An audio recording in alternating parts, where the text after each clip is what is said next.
Something else we have in common, flying on the airlines. Flying on the airlines and listening to the airline's announcements and trying to pretend to ourselves that that's the way the English language ought to be spoken.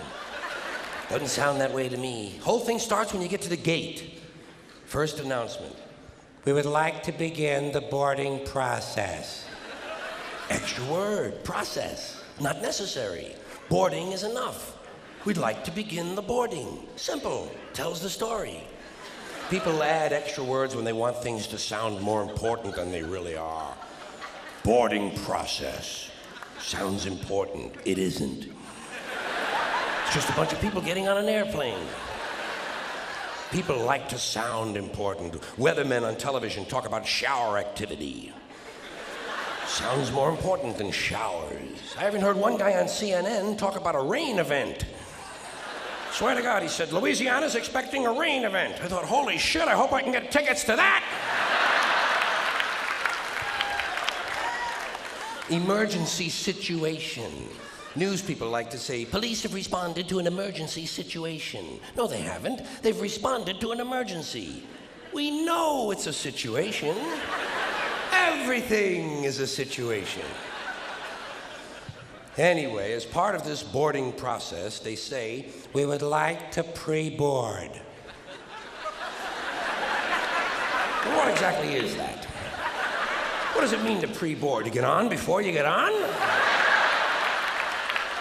That's another complaint of mine. Too much use of this prefix pre. It's all over the language now. Pre this, pre that. Place the turkey in a preheated oven. It's ridiculous. There are only 2 states an oven can possibly exist in, heated or unheated. Preheated is a meaningless fucking term. It's like pre-recorded. This program was pre-recorded. Well, of course it was pre-recorded. When else are you going to record it? Afterwards?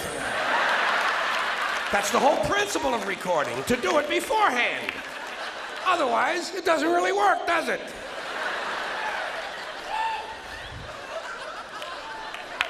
Pre-qualify, pre-planned, pre-screen. You know what I tell these people? Pre-suck my genital situation.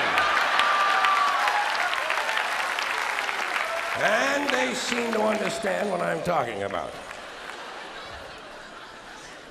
Anyway, as part of this pre-boarding, they say, we would like to pre-board those passengers traveling with small children.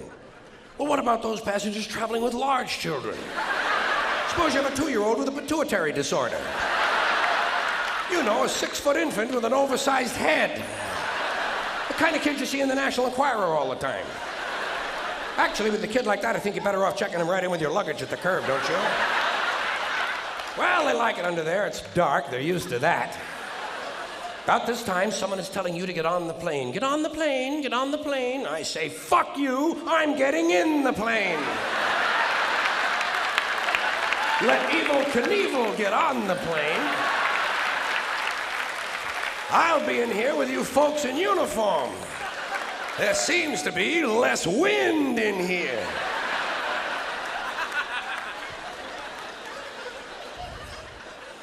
They might tell you you're on a non-stop flight.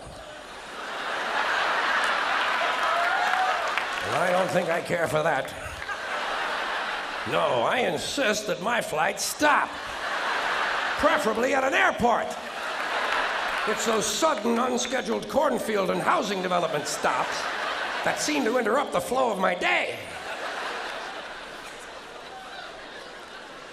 Here's one they just made up. Near miss. When 2 planes almost collide, they call it a near miss. It's a near hit. A collision is a near miss. Look, they nearly missed.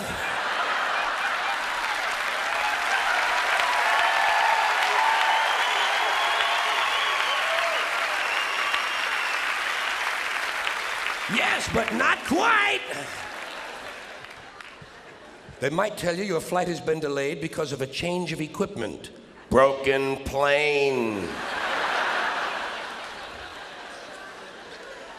They're telling me to put my seat back forward. Well, I don't bend that way. If I could put my seat back forward, I'd be in porno movies.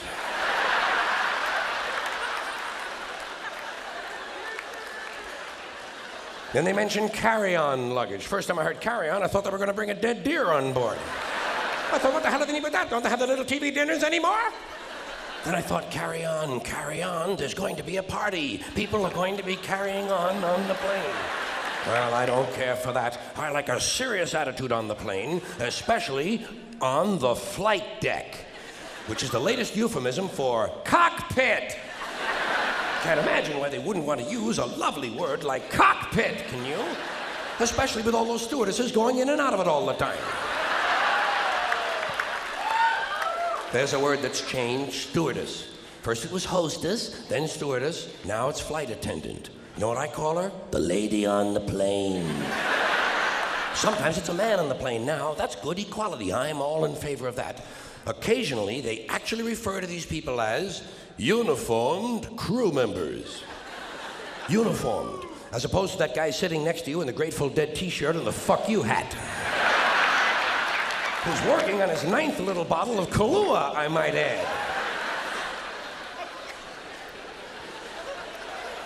As soon as they close the door to the aircraft, that's when they begin the safety lecture. I love the safety lecture.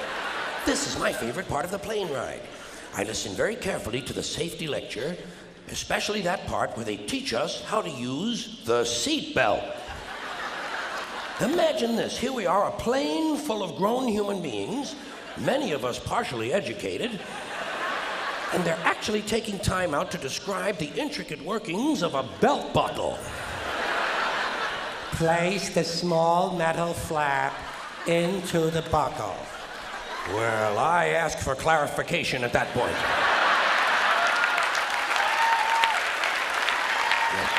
Pardon me, over here, please. Thank you very much. Did I hear you correctly? Did you say place the small metal flap into the buckle, or place the buckle over and around the small metal flap? I am a simple man and do not possess an engineering degree, nor am I mechanically inclined. Sorry to have taken up so much of your time. Please continue with the wonderful safety lecture. Seatbelts. High-tech shit. The next thing they do, they tell you to locate your nearest emergency exit. I do this immediately.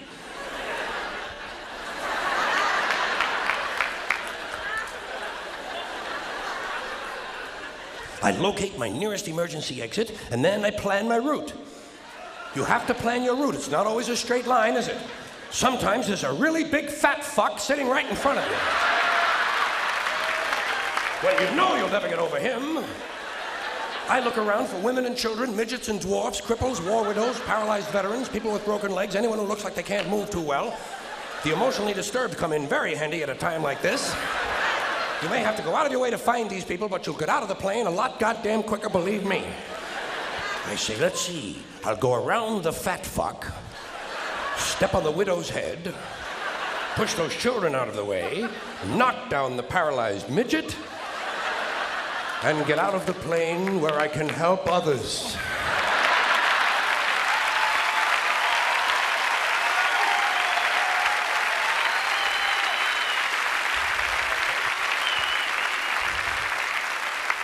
I can be of no help to anyone if I'm lying unconscious in the aisle with some big cocksucker standing on my neck.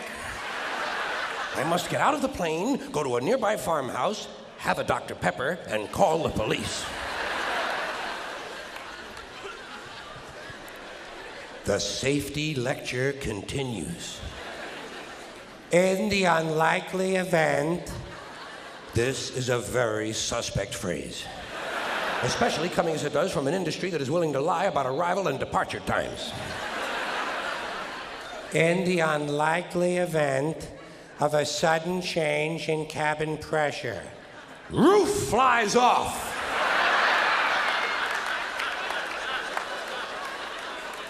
An oxygen mask will drop down in front of you. Place the mask over your face and breathe normally. Well, I have no problem with that. I always breathe normally when I'm in a 600-mile-an-hour uncontrolled vertical dive. I also shit normally. Right in my pants! They tell you to adjust your oxygen mask before helping your child with his. I did not need to be told that. In fact, I'm probably going to be too busy screaming to help him at all. This will be a good time for him to learn self-reliance. If he can program his fucking VCR, he can goddamn jolly well learn to adjust an oxygen mask. Fairly simple thing, just a little rubber band in the back is all it is. Not nearly as complicated as, say, for instance, a seatbelt. The safety lecture continues. In the unlikely event of a water landing.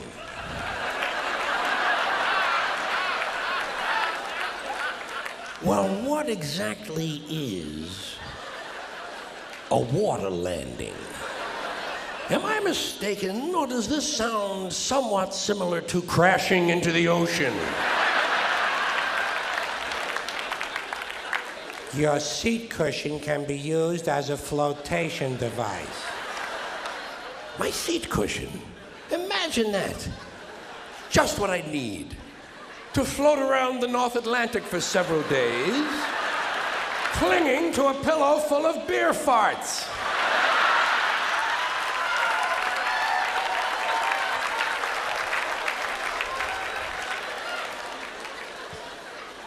The flight continues. A little later on, we hear, The captain has turned on the fasten seatbelt sign. well, who gives a shit who turned it on? What does that have to do with anything? It's on, isn't it? And who made this man a captain, might I ask? Did I sleep through some sort of an armed forces swearing-in ceremony or something? Captain, he's a fucking pilot, and let him be happy with that. If those sightseeing announcements he's making are any mark of his intellect, he's lucky to be working at all. Tell the captain, Air Marshal Carlin says, go fuck yourself.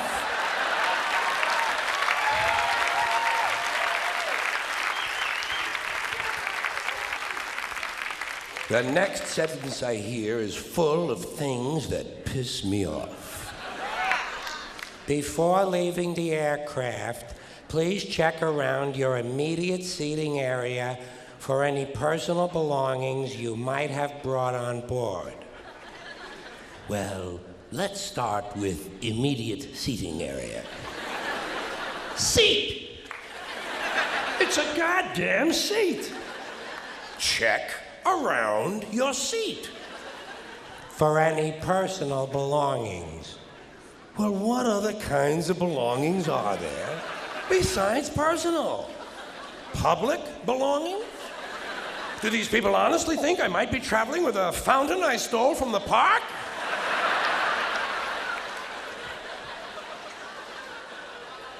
You might have brought on board.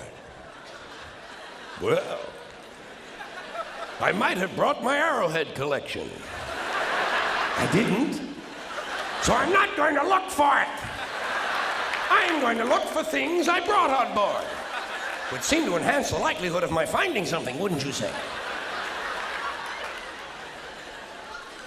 They're telling me to return my seat back and tray table to their original upright positions. Fine. Who's going to return this guy in the Grateful Dead t-shirt and the fuck you hat to his original upright position?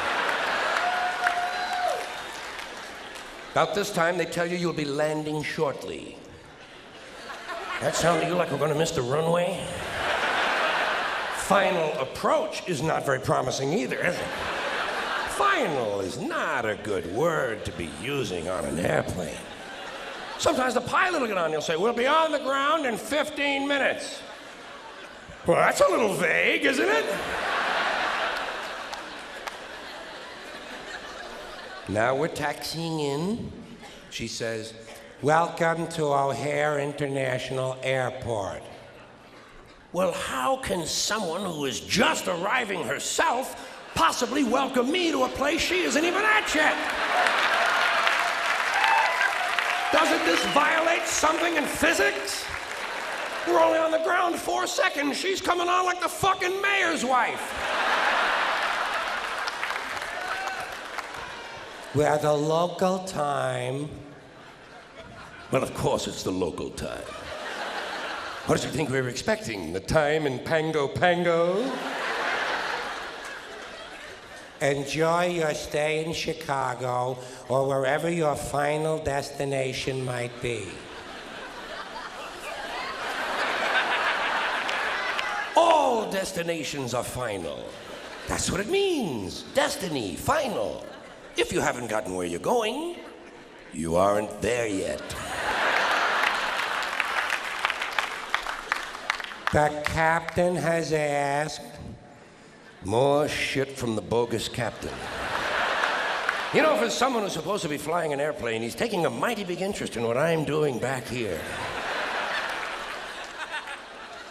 that you remain seated until he has brought the aircraft to a complete stop. Not a partial stop, because during a partial stop, I partially get up. Please continue to observe the no smoking sign until well inside the terminal.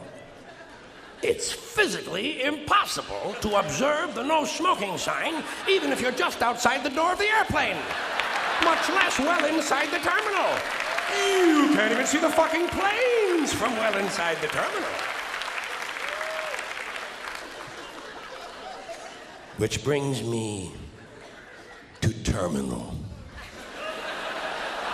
Another unfortunate word to be used in association with air travel. And they use it all over the airport, don't they? Somehow I just can't get hungry at a place called the Terminal Snack Bar. But if you've ever eaten there, you know it is an appropriate name.